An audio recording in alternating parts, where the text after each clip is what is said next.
नगर थाना क्षेत्र के मधुकम इलाके में जो बुलडोज़र चला था, जो बड़ा बहुचर्चित मामला रहा रांची में, उसको लेकर बीते 31 जुलाई को झारखंड हाईकोर्ट द्वारा एक महत्वपूर्ण फैसला दिया गया है, जिस बारे अब तक सभी ने, प्रिंट मीडिया हो, डिजिटल मीडिया हो, वहाँ पढ़ चुके हैं। इस वीडियो के माध्यम से हम जो बातें वहाँ नहीं बताई गई उन बातों पर चर्चा करेंगे। ये जजमेंट है Mahadev Rao versus state of Jharkhand और दूसरा अंचल अधिकारी हेहर। बाद में जो कब्जाधारी लोग हैं वहाँ, जिन्होंने ज़मीनें खरीद रखी हैं और जिन्होंने ज़मीन के मालिक पर यह आरोप लगाया कि उन्होंने हमसे 1 करोड़ से भी अधिक रकम ली है हम सबसे और हमें कब्जा में रहने को अलाउ किया है, कुछ एग्रीमेंट्स वगैरह भी किए। ये तथ्य लाने के बाद अपोजिट पार्टी नंबर 3 से 14 इन्हें इंटरवीन करने का मौका दिया गया। कोर्ट ने महादेव राव को एक शो कॉज एफिडेविट फाइल करने कहा था कि आपने जो ये महत्वपूर्ण तथ्य छिपाए, रिट पिटीशन जब आपने 2024 में लाया था, इस केस के फैक्ट्स को हमने एक वीडियो में ऑलरेडी कवर किया हुआ है। हम इस वीडियो में उस शो कॉज एफिडेविट के बारे में चर्चा करेंगे कि उस एफिडेविट में महादेव राव ने एग्जैक्टली कहा क्या। पहला उन्होंने कहा कि ये केस यानी वो रिट पिटीशन जो 2024 में उन्होंने डाला था और इसी में पारित आदेश के लिए उन्होंने कंटेम्प्ट केस फाइल किया कि अभी तक जो है प्रशासन उस रिट पिटीशन में हुए आदेश को फॉलो नहीं की, जिस कारण से कंटेम्प्ट फाइल हुआ और कंटेम्प्ट के आदेश के कारण फिर प्रशासन ने जो है बुलडोज़र वगैरह चलाया। तो इस सोकॉज एफिडेविट में महादेव राव ने क्या कहा? उन्होंने कहा कि जो एसआईआर केस उन्होंने किया था वो हाईकोर्ट तक अपहेल्ड हुआ है और इसलिए उनका ये जेन्युइनली मानना था कि ये जो एग्रीमेंट्स की बातें हैं ये प्राइवेट एग्रीमेंट्स हैं और इनका इस केस से कोई लेना देना नहीं है। जिस तरह के प्रेयर्स इस रिट पिटीशन में किए गए उन प्रेयर्स से उनका कोई वास्ता एज सच नहीं है, ऐसा उनका कहना था। उसके बाद उन्होंने ये भी कहा कि ये जो एग्रीमेंट्स है ये किसी भी तरह का ज़मीन में मालिकाना हक प्रदान नहीं करते। आगे ये भी कहते हैं कि इन एग्रीमेंट्स में कंडीशन था कि यदि जो पैसे दिए गए हैं, यानी जो चेक के द्वारा पैसे दिए गए, यदि वे चेक्स बाउंस हो जाते हैं तो इस एग्रीमेंट का कोई वैल्यू नहीं रहेगा। दी एग्रीमेंट्स वुड स्टैंड टर्मिनेटेड। और कुछ चेक्स तो एक्चुअल में बाउंस हुए जिस कारण से इस एग्रीमेंट को इफेक्ट नहीं दिया गया। एक तरफ ये उनका कहना है कि एग्रीमेंट्स को वो एक तरह से एडमिट कर रहे हैं।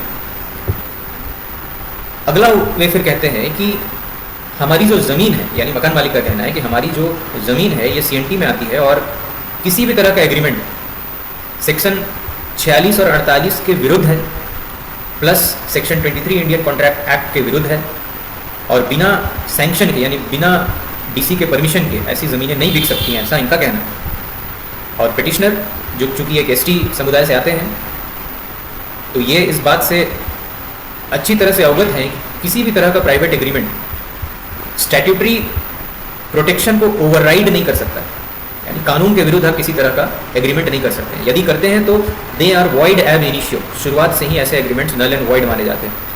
फर्दर इनका कहना है कि 1993 से ये केस से जूझ रहे हैं और इस हेल्पलेसनेस और वल्नरेबिलिटी के कारण, यानी इनके इस अवस्था के कारण, जो अपोजिट पार्टी नंबर 3 से 14 है, इन्होंने प्रेशराइज किया मकान मालिक को कि वो मार्केट से आधे दाम में वो ज़मीन बेच दें 3 किश्तों में। और फर्दर ये कहते हैं कि पिटिशनर ने अपनी इच्छा से इसे साइन नहीं किया, इनसे ज़बरदस्ती एक तरह से साइन करवाया गया, स्वतंत्र होकर इन्होंने एग्रीमेंट्स में साइन नहीं किया। और ऐसे एग्रीमेंट्स जो किसी दबाव में आकर साइन किया जाए, ऐसे एग्रीमेंट्स वॉइडेबल होते हैं। फर्दर इनका कहना है इन्होंने जो प्रेजेंट कंटेम्प्ट केस फाइल किया है ये स्टेट और अंचल अधिकारी के विरुद्ध फाइल किया गया था और जो इनका यानी मकान मालिक का, महादेव राव जी का, अपोजिट पार्टी नंबर 3 से 14 से जो भी विवाद हैं एग्रीमेंट्स को लेकर, ये एक अलग विवाद, सेपरेट एंड कोलैटरल मैटर, जिसका कोई रेलेवेंस नहीं है इन्फोर्समेंट में, यानी इन्हें कब्जा दिलाने में, ऐसा इनका कहना है। फर्दर इनका कहना है कि इन्होंने कंटेम्प्ट केस फाइल किया और इस उम्मीद में, इन्होंने ये एंटिसिपेट किया, इन्होंने ऐसा सोचा कि इस केस में जब नोटिसेज इशू की जाएंगी अंचल अधिकारी द्वारा, तो इंटरवीनर्स के पास पूरा मौका होगा उन डॉक्यूमेंट्स को, उन एग्रीमेंट्स को रखने का और अपना डिफेंस लेने का। फर्दर कोर्ट ये ऑब्जर्व करती है कि कोर्ट ने ये मकान मालिक का ही कहना है कि जो अपोजिट पार्टी नंबर 3 से 14 है, इन्होंने एग्रीमेंट्स का बात रेज नहीं किया जब इन्हें नोटिस दिया गया अंचलाधिकारी के द्वारा। अब कोर्ट कहती है कि अपोजिट पार्टी नंबर 3 से 14 जब आईए फाइल किए, यानी इंटरवेंशन एप्लीकेशन फाइल किया, इन एग्रीमेंट्स की बातों को उठाया, तो पिटिशनर ने डिनाई नहीं किया अपने जवाब में। फर्दर उन्होंने हर तरह के सर्कमस्टांसेस को समझाने का प्रयास किया कि ये एग्रीमेंट्स कैसे हुए, क्या हुए, ये दबाव डाला गया उन पर, चेक बाउंस हुए, एटसेट्रा एटसेट्रा, इन तरह की बातें करी गई। इसके बाद कोर्ट बहुत सारे केस लॉज की चर्चा करती है कि जब कोई पिटिशनर कुछ महत्वपूर्ण फैक्ट्स छुपाता है तब क्या क्या कानूनन तरीके लागू होती हैं और किस तरह का आदेश पारित किया जाता है ऐसे मामलों में। अपोजिट पार्टी नंबर 3 से 14 का फर्दर कहना है कि बहुत सारे सेटलमेंट एग्रीमेंट्स एग्जीक्यूट हुए, जिसके उपरांत उन्हें ज़मीन पर कब्जा रहने की इजाज़त और दी गई मकान मालिक के द्वारा, और इसके एवज में मकान मालिक ने लगभग 1 करोड़ 8 लाख रुपए सभी से लिए, कुल मिलाकर सभी से लिए। और ऐसे मटेरियल फैक्ट को रिट पिटीशन में उन्हें लिखना चाहिए था, और चूंकि उन्होंने नहीं लिखा तो ये फ्रॉड किए हैं कोर्ट के साथ। और जो कुछ चेक्स बाउंस किए गए थे, इसके जवाब में अपोजिट पार्टीज़ ने कहा कि भाई हमने इसके एवज में दूसरे चेक्स इशू किए और जो प्रॉपरली ऑनर किया गया बैंक के द्वारा, और पैसे मकान मालिक के खाते में ट्रांसफ़र हुए। फर्दर ये एग्रीमेंट्स करने का समय बड़ा इंपॉर्टेंट है कि जब 2017 में सीएमपी डिसमिस हुआ, सीएमपी वो केस था जो वहाँ पर ज़मीन खरीदने वाले लोगों ने किया था, और ये सीएमपी भी डिसमिस और डिफ़ॉल्ट हो गया था। इसके बारे सारे फैक्ट्स हमने एक अलग वीडियो में समझाया है। तो इसी सीएमपी के डिसमिस होने के बाद ये एग्रीमेंट्स हुए थे। तो रिट पिटीशन जब पिटिशनर ने फाइल किया 2024 में, तो उन्हें ये सब बातों को बताना चाहिए था, ये बड़े मटेरियल फैक्ट थे, पर इन्होंने बताया नहीं। फर्दर पिटिशनर ने अपोजिट पार्टीज नंबर 3 से 14 को भी रेस्पोंडेंट नहीं बनाया था उस रिट पिटीशन में। उन्होंने सिर्फ अंचलाधिकारी सरकार सिर्फ इन्हीं लोगों को रेस्पोंडेंट बनाया था, जबकि उन्हें इन लोगों को भी बनाना चाहिए था, क्योंकि हकीकत में ज़मीन पर कब्जा में यही लोग थे। आगे फिर कुछ और केस लॉस कोर्ट डिस्कस करती है। उसके बाद कोर्ट ये ऑब्जर्व करती है सारे केस लॉस को डिस्कस करने के बाद कि यदि कोई एक भी मटेरियल फैक्ट आप छिपाते हैं कोर्ट से, तो ये फ्रॉड माना जाता है, और कोई भी जजमेंट फ्रॉड से लिया गया अगर यदि है तो वो कानून की नज़र में नल एंड वॉइड है। इसी कारण से जो जजमेंट 2024 के रिट में पारित हुआ था, उस जजमेंट को कोर्ट इसी प्रिंसिपल पर, इसी बेसिस पर नल एंड वॉइड डिक्लेयर की कि ऐसे जजमेंट का कोई वैल्यू नहीं। और जब वो जजमेंट ही खत्म हो गया तो पूरी तरह से आगे के कंटेम्प्ट के प्रोसीडिंग्स जो है सभी कुछ समाप्त हो गए, स्वतः समाप्त हो जाता है। सीओ के बारे में कोर्ट ने एक टिप्पणी की है कि 22 अक्टूबर 2024 को जो आदेश पारित हुआ था, इसके कंप्लायंस में सीओ ने अपना जुरिस्डिक्शन एक्सीड कर गए। He exceeded his jurisdiction by taking steps to demolish the structures standing over the said land. Court ने उन्हें निर्देश नहीं दिया था कि आप जाके वहाँ घर तोड़ना स्टार्ट कर दीजिए। उन्हें निर्देश दिया गया था कि आप नोटिसेज इशू कीजिए अपोजिट पार्टीज़ को, या जो भी वहाँ कब्जे में है उन्हें नोटिस इशू कीजिए।